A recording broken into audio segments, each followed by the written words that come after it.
apa, Pak? Ya, salah satu itu tadi, ketika memang itu sudah kita cantumkan, makanya secara skala nasional itu sudah bisa kita bukukan. Yang namanya sudah bisa kita bukukan, maka ada kajian ilmiah di dalamnya. Seperti bunga cempaka tadi itu dibukukan, dimasukkan dalam pelajaran sekolah, baik tingkat SD bahkan sampai ke perguruan tinggi. Ya.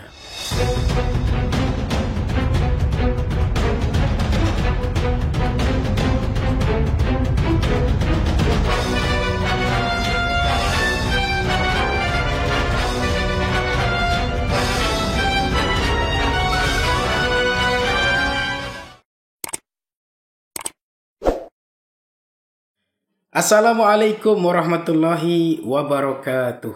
Waalaikumsalam warahmatullahi wabarakatuh. Jumpa lagi kita di channel Sahdari Official, channel yang berkah dunia akhirat insyaallah, amin ya rabbal alamin.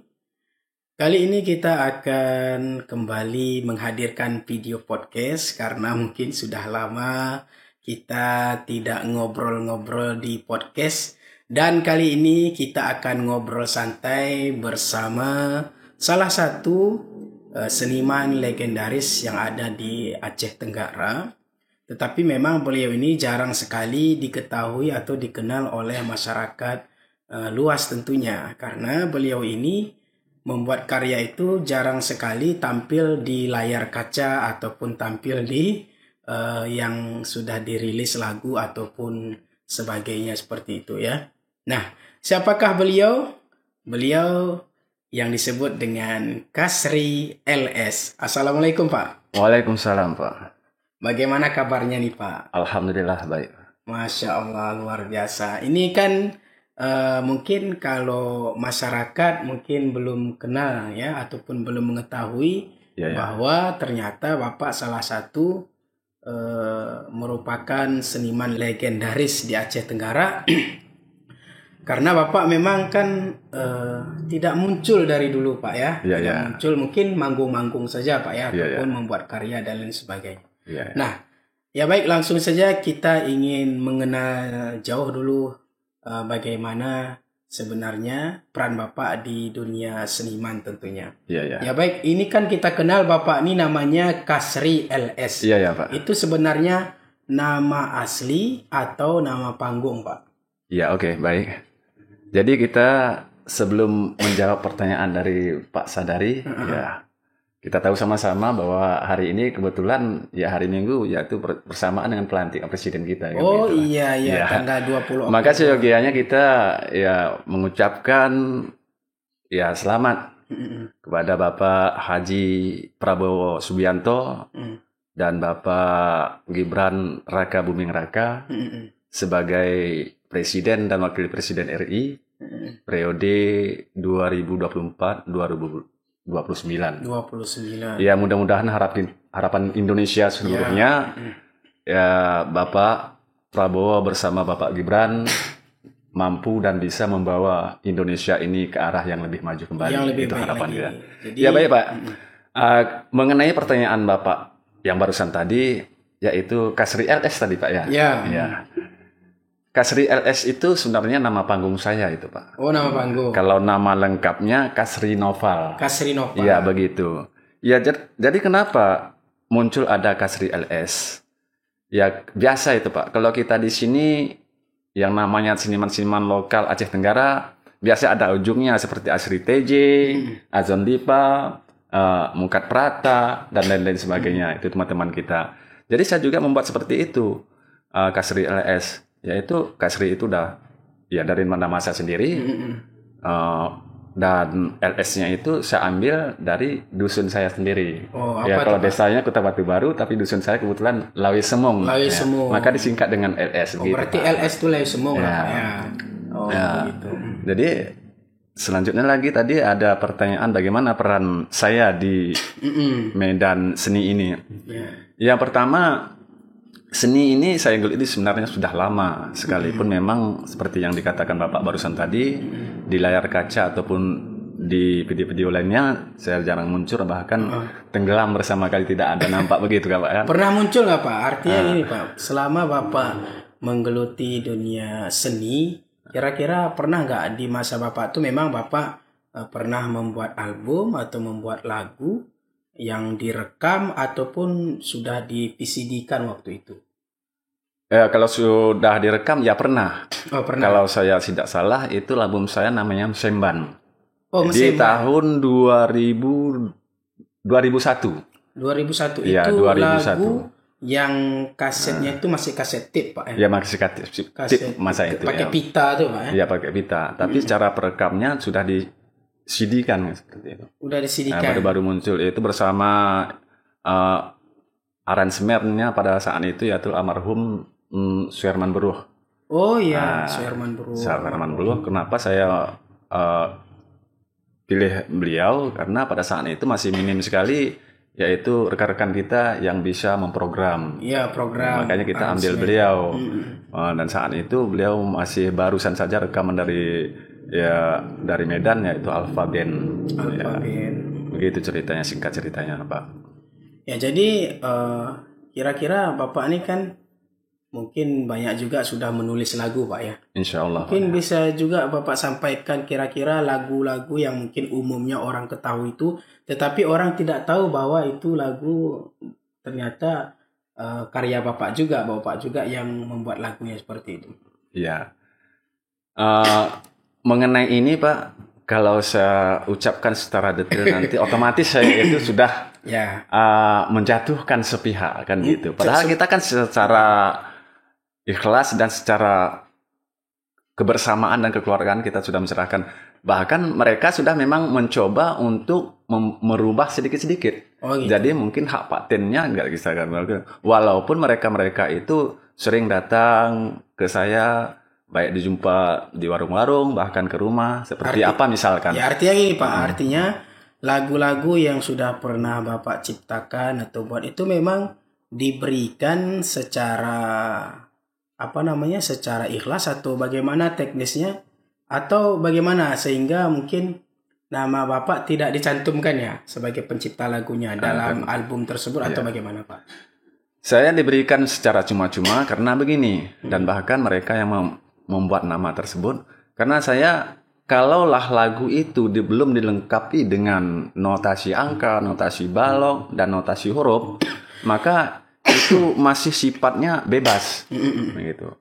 Makanya untuk ke depan ini harapan kita sebenarnya supaya pencipta lagu ini cobalah kita buatkan notasi angkanya, notasi baloknya, notasi hurufnya. Karena demikian nanti mudah-mudahan lagu-lagu lokal Alas ini bisa dikenal orang lebih banyak begitu. Ya, memang salah satu yang menjadi pertanyaan kita adalah banyak lagu-lagu daerah, Pak, seperti lagu Padang, lagu Gayo, ataupun lagu-lagu daerah yang lainnya itu kan sampai dikenal nasional gitu, Pak. Ya, karena itu tadi, Pak. Tetapi kalau kita ini kan lagu Alas ini dalam tanda petik kan lagu kita ini memang ya kita saja yang mengenal, belum sampai ke tingkat nasional atau bagaimana. Kenapa bisa seperti itu, Pak? Ya, salah satu itu tadi kendalanya, Pak.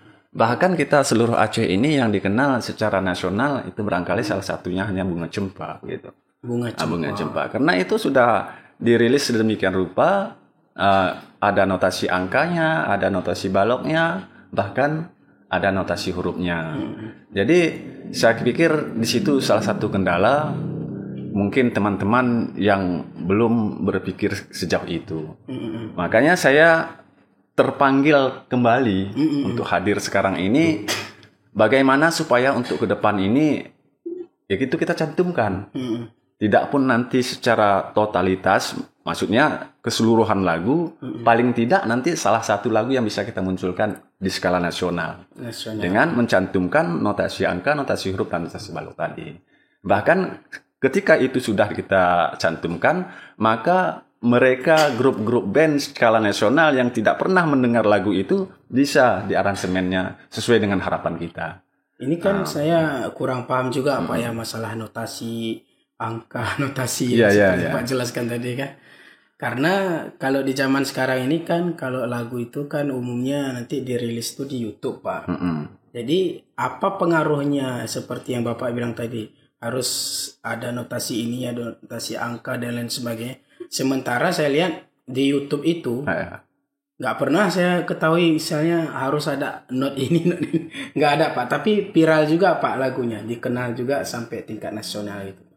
Maksudnya dari lagu-lagu daerah yang lain begitu? Nah, artinya gini, kan tadi Bapak bilang bahwa lagu kita ini tidak dikenal sampai tingkat nasional itu karena kita tidak memenuhi seperti not angka dan not seperti yang Bapak jelaskan tadi. Sementara lagu-lagu daerah lain belum pernah juga saya lihat menjelaskan ataupun menampilkan atau menunjukkan not-not itu. Yang penting orang rekaman, buat lagu, buat video, langsung upload ke YouTube. Ya. Tiba-tiba viral gitu. Ya, memang itu sudah zamannya sedemikian. Karena begini, kebanyakan memang yang memakan atau menelan atau yang merasakan, menikmati seni ini kadangkala memang orang tidak sampai ke situ. Tapi yakinlah, bila mana nanti memang ini kita ciptakan dengan sesungguhnya, maka ini terangkat jauh daripada sekarang ini. Oh, seperti. Karena salah satu contohnya, ketika nanti itu bisa kita munculkan, maka salah satu lagu kita itu bisa dibuatkan menjadi kajian ilmiah. Oh, gitu. Dari mana asal usul lagu ini, siapa penciptanya, dan seterusnya begitu. Saya ingin sebenarnya setelah nanti selesainya podcast ini ada komentar-komentar yang positif, bahkan siapapun saya buka dengan seluas-luasnya. Atau barangkali Bapak misalkan, coba Pak lagu ini dibuatkan notasi angkanya dan seterusnya begitu. Saya siap seperti itu Pak. Itu memang berpengaruh Pak ya? Ya, sangat berpengaruh. Jadi fungsinya sebenarnya apa Pak? Itu mungkin yang ingin saya tanyakan. Fungsi dari not-not itu sebenarnya untuk apa? Sementara kan zaman sekarang nih buat lagu, rekaman, buat video, udah gitu aja biasanya seperti itu Pak. Jadi fungsi dari not angka dan not seperti yang Bapak jelaskan tadi, fungsinya itu apa Pak? Ya, salah satu itu tadi, ketika memang itu sudah kita cantumkan, makanya secara skala nasional itu sudah bisa kita bukukan. Oh. Yang namanya sudah bisa kita bukukan, maka ada kajian ilmiah di dalamnya. Oh, seperti bunga cempah tadi itu dibukukan, dimasukkan dalam pelajaran sekolah, baik tingkat SD bahkan sampai ke perguruan tinggi. Ya. Mungkin ada juga yang menyampaikan ini kan untuk masukan kita juga Pak, tapi ada juga penyanyi-penyanyi Alas ini sudah mulai lebih berkembang lagi. Salah satunya kan orang berkomentar seperti ini. Lagu Alas ini kan selalu nara lagu-lagu tentang cinta katanya. Selalu dalam tanda petik ini Amin katanya. Jadi lagu Alas cuma lagu tentang cinta. Orang dalam pikiran orang selalu kalau mendengar lagu Alas itu tentang lagu cinta cuma kebanyakan mungkin Pak kan. Jadi mungkin bagaimana Bapak melihat seperti ini, karena orang selalu bilang terutama orang-orang yang sudah berusia Pak ya. Kalau mungkin orang-orang yang masih muda, masih tingkat milenial seperti itu, memang sukanya lagu cinta kan seperti itu. Jadi bagaimana harapan Bapak ke depannya lagu-lagu kita ini agar jangan ada di benak masyarakat tuh lagu cinta ini katanya. Sementara lagu-lagu daerah lain mungkin menceritakan tentang kehidupan, pertanian, adat istiadat dan lain sebagainya seperti itu Pak. Iya. Terutama kita kaji ulang dulu, tapi mohon maaf kepada teman-teman kita semuanya, termasuk itu juga kan saya. Masukan. Ya, sama saya sendiri juga ada komen-komen seperti itu. Karena begini, seperti yang saya awal tadi, mohon maaf dulu, kita seniman di Aceh Tenggara ini mayoritas karena mencari pendapatan finansial atau sejenisnya. Memang begitu kan? Ketika kita mencari itu dari jalan yang benar, ya kita mestinya melihat pasarannya gitu. Kalau memang pemuda-pemudi dan peminat-peminatnya itu lebih banyak ke situ, maka ya wajar-wajar saja kita bikinkan seperti itu. Karena masih cenderung kita itu layaknya seperti orang pedagang. Menjual itu apa sukanya pembeli. Seorang produsen itu memenuhi kesukaan daripada konsumen kan seperti itu. Jadi ada pun memang cerita bahwa lagu Alas itu selalu tentang cinta tadi gitu lah. Itu kan sebagian kecilnya saja. Tetapi secara observasi yang sudah kita survei di lapangan sebenarnya lebih banyak peminat-peminatnya yang tentang cinta. Maka itulah dibuatkan oleh seniman. Ya artinya kan itu sebagai masukan juga Pak ya. Ya, bagi masukan juga. Bahwa mungkin kalau dilihat lebih banyak mungkin peminat karena memang pengguna media sosial kan rata-rata memang usianya Ya, masih 30 ke bawah lah gitu. Tapi kalau mungkin seusia Bapak atau yang lain mungkin sudah tidak apalagi menginginkan lagu-lagu itu yang seperti lagu tentang daerah, tentang kehidupan dan lain sebagainya seperti itu Pak. Dan alhamdulillah ada salah satu seniman kita, mungkin ada seniman-seniman lain juga, yaitu Abang Sawal Fikri kan luar biasa Ya, kan. luar biasa. Kalau sekarang ini beliau membuat lagu tuh sesuai dengan keadaan dan kondisi. Dan yang terbaru tuh lagu mungkin Bapak juga sudah lihat adalah Milih Bupati. Ya. Jadi lagu itu sangat luar biasa untuk menjaga persatuan, keutuhan agar walaupun berbeda pilihan jangan sampai kita bermusuhan gara-gara beda pilihan. Kan seperti itu, Pak. Di dalam lagunya itu saya juga pernah mendengar dan bahkan sering mengulang-ulang. Dari kata-katanya itu memang penuh dengan makna dan memberikan pencerahan kepada kita sebagai pemilih ini. Memang seharusnya seperti itu. Yang namanya beliau-beliau itu ya kita sebut saja namanya, misalkan itu sudah kita lihat beliau ada sah, kemudian ada rasa, ada padi, dan digabungkan dalam lagu Saudara Sawal Fikri tadi, yaitu Sah Rasa Padi. Sah Rasa Padi. Ya semuanya baik, semuanya baik. Tetapi barangkali yang namanya juga demokrasi, yang memilih A, yang memilih B, yang memilih C, itu hal yang biasa. Semuanya baik, tetapi siapapun yang kita pilih, maka itulah kita anggap yang terbaik. Ya. Dari yang baik, kan begitu. Ya, ini kita ngomongin politik sedikit. Meleset ke situ. Biar lebih biar lebih santai lagi. Karena memang sudah musimnya, Pak. Iya, musim. Ya baik, kembali lagi ke seni. Ya, itulah seni berbicara. Ke politik pun bisa, kemana pun bisa. Ya baik. Jadi kita ingin tahu juga Pak, Bapak ini sebenarnya menggeluti dunia seni itu sejak usia berapa Pak? Kalau secara otodidak, bahkan sampai sekarang sebenarnya masih secara otodidak. Ya sejak usia sekitar 13 tahunan lah. Karena di bangku SD pun saya tuh gemar dengan seni. Jadi secara totalitasnya, karena kita tadi udah ngaur kemana-mana, ada politik dan lain sebagainya. Terutama kita kaji ulang dulu apa itu seni. Supaya nanti yang melihat tayangan kita ini juga, kenapa tadi ada seni kok langsung ke politik, langsung ke sana, kan begitu. Itu juga seni seni berbicara. Jadi kalau seni itu kan berasal dari kata Sanskerta yang namanya itu sani.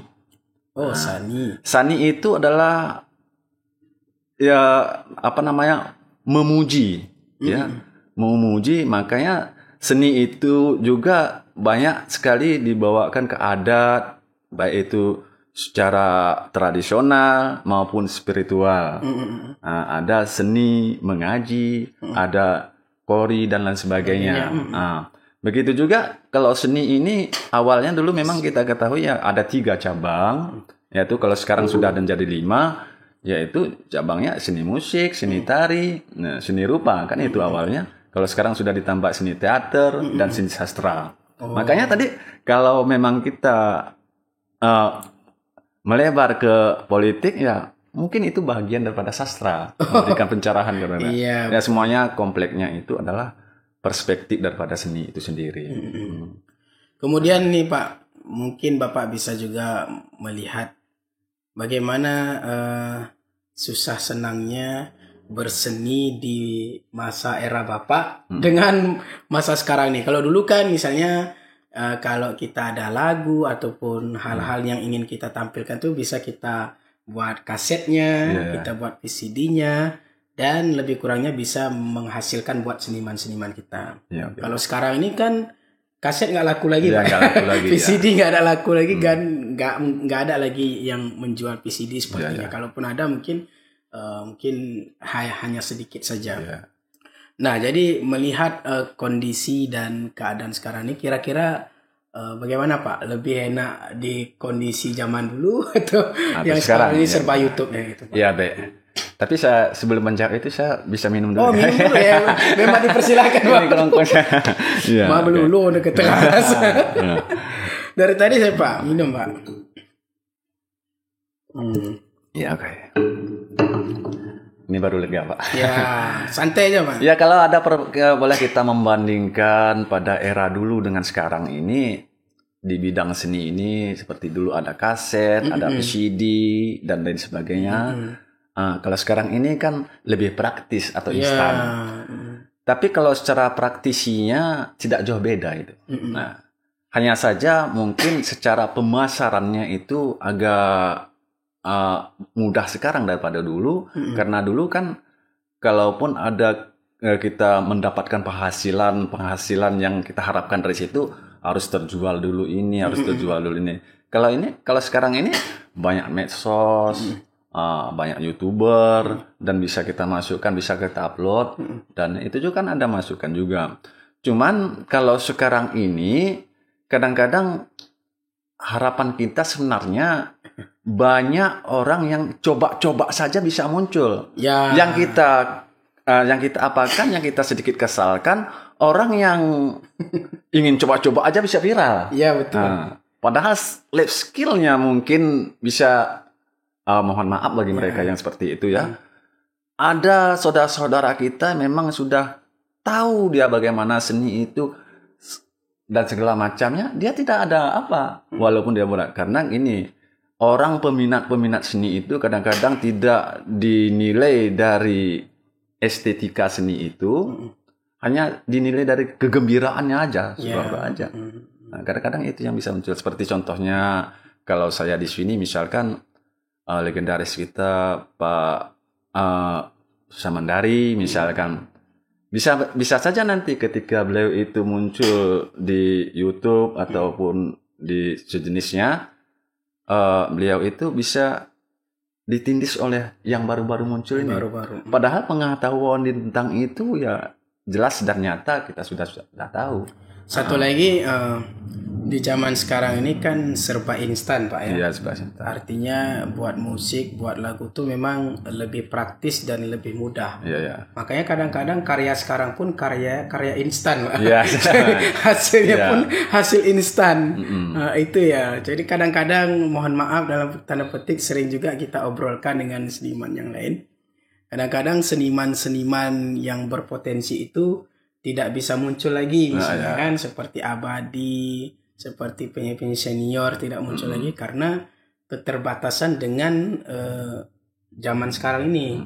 Tapi kalau yang anak-anak milenial sekarang mungkin belum mengerti tangga nada pun, belum mengerti tentang lagu, tentang apa segala macam, liriknya pun mungkin tidak tidak seperti lagu-lagu yang seperti dulu kan. Dulu kan lagu-lagu tuh bermakna dan sebagainya. Sekarang kan serba instan lagu. Sehingga tapi aneh juga memang kalau di medsos ini adalah kadang-kadang lagu yang menurut kita berkualitas tapi sepi penonton. Tapi lagu-lagu yang kadang-kadang menurut kita antara nada dan musik, suaranya pales dan lain sebagainya. Itu justru bukan itu yang naik. Tapi kadang itu yang naik ya. Ya. Jadi artinya kita memang harus pandai-pandai juga untuk mengetahui sebenarnya dalam menampilkan karya kita di media sosial itu harus ngerti juga kita namanya algoritma ataupun aturan dari media sosial itu sendiri. Iya. Seperti yang dibilang Bapak tadi, mereka ya adik-adik kita, adik-adik seniman yang bermunculan baru-baru ini, ya sekarang ini bermunculan, Bapak tadi sudah katakan belum tahu tangga nada bagaimana, lalu langsung tahu viral kan begitu. Padahal barangkali kita tidak menduga, tapi insya Allah kita harapan kita semuanya mereka itu tahu. Di mana tangga nada diatonis, pentatonis, tangga nada belok, mereka itu kalau memang kita bisa jumpa bersama, ini insya Allah kita jelaskan lebih luas. Ya, memang seharusnya seperti itu Pak ya. Artinya seniman-seniman yang senior ini mampu juga membimbing atau menjadi motivasi juga buat yang baru agar terjadinya apa namanya? Regenerasi. Iya. Regenerasi. Kadang-kadang keselio juga. Maklum lah, kita ini orang alas ini banyak keselio, Pak. Seperti itu. Ya baik, ini mungkin sebagai penutup dan sekaligus kita bertanya juga kepada Pak Kasri LS. Jadi harapannya untuk kedepannya kesenian kita ini seperti apa, Pak, agar lebih maju lagi ke depannya? Ya baik, Mas Adari. Tentu harapan kita, terutama bagi seniman-seniman, apalagi yang baru-baru hadir, harapan kita untuk ke depan bukan hanya melepaskan rasa hobi saja, tetapi perlu juga kita pertimbangkan kualitas dan profesionalnya. Itu harapan kita untuk ke depan. Saya rasa singkat aja itu sudah sudah komplit. Ya, mungkin itu dari segi senimannya, Pak, ya. Untuk kedepannya juga seniman ini juga kan perlu juga diperhatikan oleh pemerintah juga, Pak, ya. Diperhatikan oleh pemerintah kita agar mungkin bisalah didukung kegiatan-kegiatan seniman kita. Mungkin ada hal-hal yang memang harus sinkron antara pemerintah juga, karena salah satu kemajuan daerah itu juga lewat seni, Pak, ya. Ya baik sahabat sekalian, mungkin itu saja untuk pertemuan kita kali ini. Insya Allah kita akan jumpa di podcast berikutnya. Ya baik, mungkin itu saja sahabat sekalian pertemuan kita kali ini. Dan sebagai kesimpulannya adalah, dengan ilmu hidup akan semakin mudah, dengan iman hidup akan semakin terarah, dan dengan kesenian hidup semakin indah. Terima kasih. Jumpa lagi kita di video berikutnya insyaallah. Wassalamualaikum warahmatullahi wabarakatuh. Waalaikumsalam warahmatullahi wabarakatuh.